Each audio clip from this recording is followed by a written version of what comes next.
winter is here. Quite literally, actually. So it's winter right now, and it's winter in Game of Thrones, and this is the first trailer, the teaser trailer for Game of Thrones Season 8. Only 6 episodes left of the season. Don't know how they're going to fit it all in. Cannot wait to find out. It's a bit of a bummer, though, that there's only 6 episodes left. I've got my own theories and my own indications about what's going to happen, but let's just get straight into it, and maybe we'll have a little chat about that afterwards. So let's get on with the trailer. I cannot wait. The teaser trailer for Season 8, Game of Thrones. Back to Westeros we go. Ooh.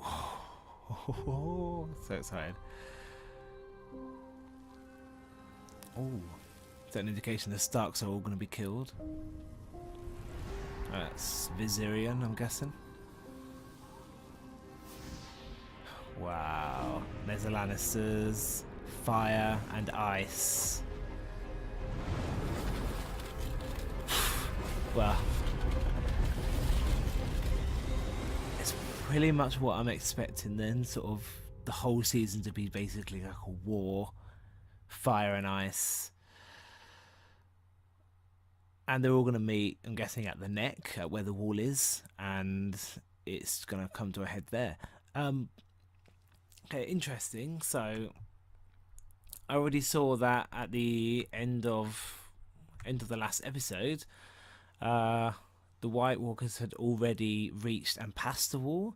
So I'm guessing they get a bit further down, closer to Winterfell, before this actual war happens. But let's be honest, their army was huge, so it's just kind of the whole of northern Westeros. It's gonna be epic.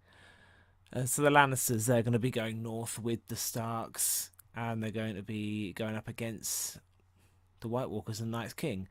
So I'm guessing that dragon represented Viserion, who got brought back to life on the dark side, effectively, by the Night King.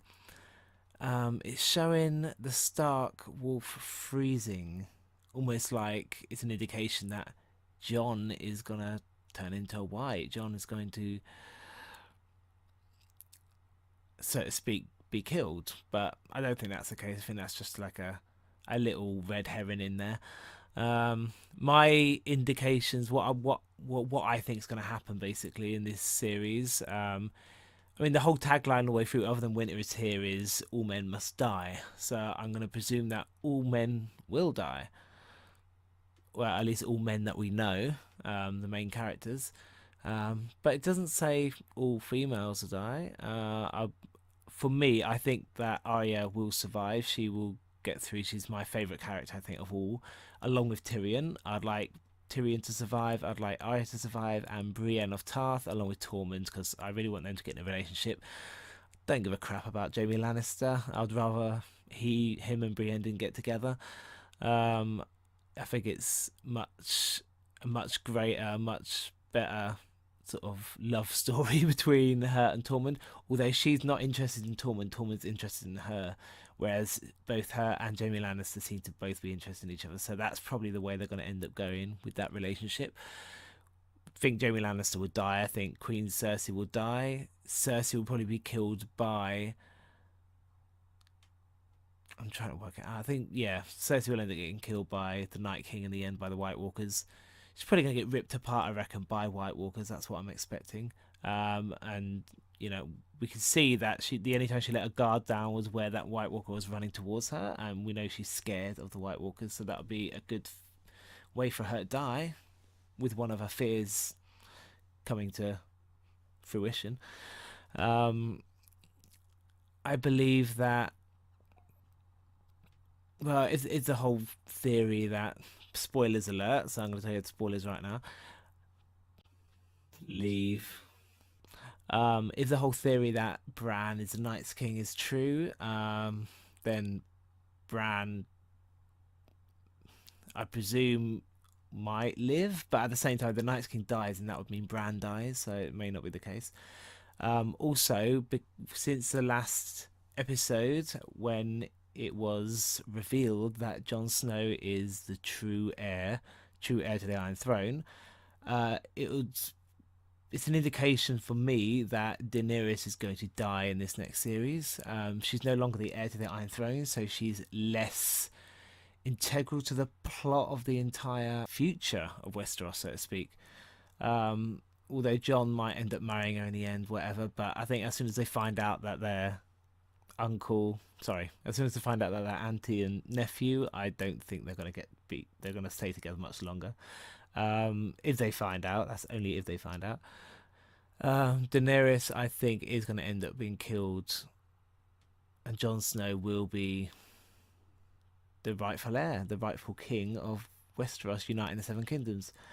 It'll be nice to see Tyrion ride a dragon. We already know that the only three people, I'm not including the Night King in this because the Night King obviously brought it back from the dead. The Night King became Viserion's master, effectively.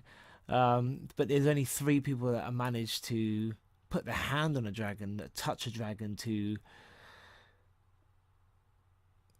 be able to connect on a level with the dragons so that they're able to ride it, and they are Daenerys Targaryen, Jon Snow, and Tyrion Lannister.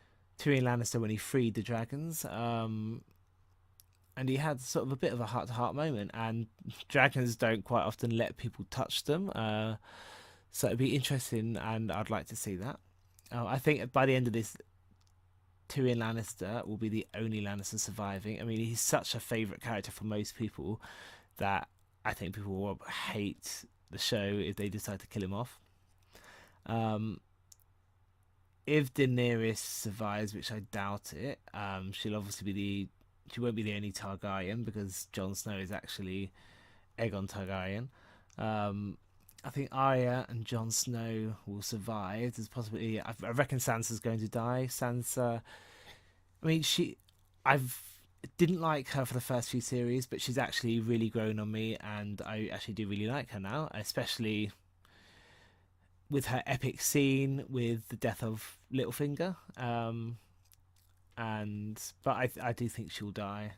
I'm not sure how, but I do think she'll die.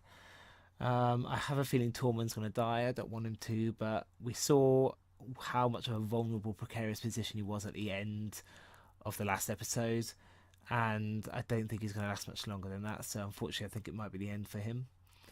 The Hound, I don't expect to survive either. Let's put it this way, everyone would die apart from maybe 2 or 3 people, or everyone would die. And I've got my own theory that I haven't seen or heard anyone bring about anywhere, and that is that actually all men will die. Technically the White Walkers are not men, the Whites are not men, the Night's King is not a man anymore. So what's to say that all men will die and the true rulers of the Seven Kingdoms of Westeros end up being the Night King and the White Walkers? It's just going to be dead people roaming the land. They win.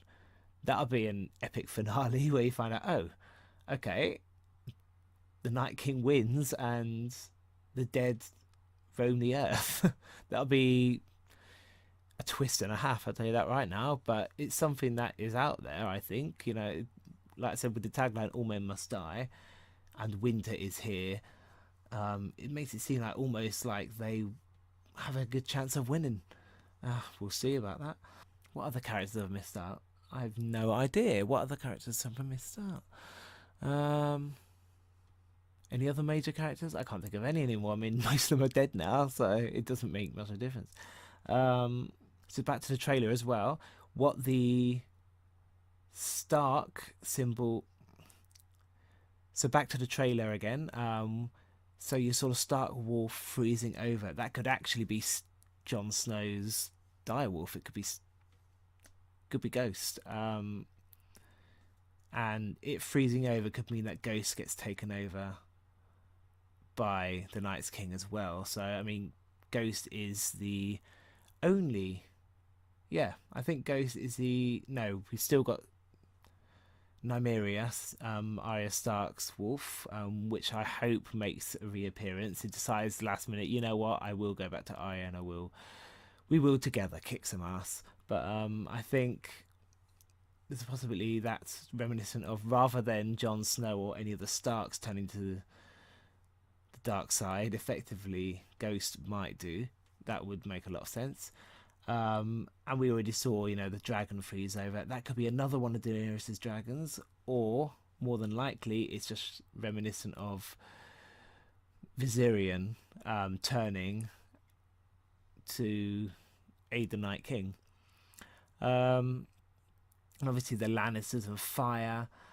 That could just represent fire being the Lannisters, ice being the Night King, but I think it's more than that. One of the Lannisters, all of the Lannisters, however you put it, are going to die by fire. So it might be in Daenerys' hand, Daenerys with the dragons killing Queen Cersei, maybe Jaime Lannister, or it could be with the Night King with his new and improved Viserion with blue flame that burn the Lannisters to the ground. So we're not sure. I'm not sure. Once again, I'm not sure exactly. I think it's subtle hints at what might happen rather than stating the obvious. The obvious is, it's fire and ice. Ice, we know, are the White Walkers. Fire is representative of the Lannisters. But I think it's more than that. I think they're trying to throw subtle hints in there.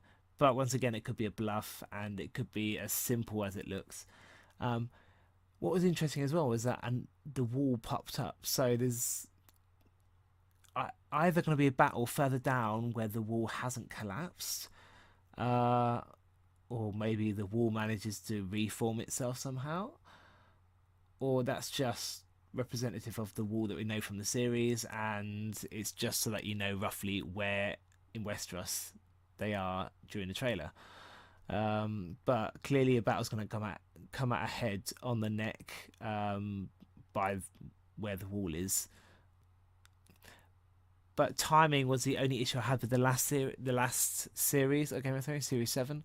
The timing didn't seem to match. Everything seemed rushed, and obviously it seemed rushed at 3 less episodes than the previous series have been. So of course it seemed rushed, and I'm worried that this next series is going to be rushed as well. And the timing is what throws everything off. So at the moment, Cersei is still down south, and the whole Lannister army, most of Westeros is down south at the time that the Night's King and the White Walkers have penetrated the wall and have started going down south. So it seems like the battle's not going to be at the wall. Surely it's further down. But they could get driven back to the wall. So effectively, initially, Man is winning. They're driving the White Walkers back towards the wall again, and then another epic battle takes place, and we'll see. We'll see who trumps, so to speak. Who trumps the wall? Sounds a bit too familiar in today's politics. I'm not going to get into that right now. Anyway, really looking forward to the series and looking forward to new trailers, so keep watching, and I hope to upload more content for you, so like and subscribe, and I'll see you soon. I'll see you later.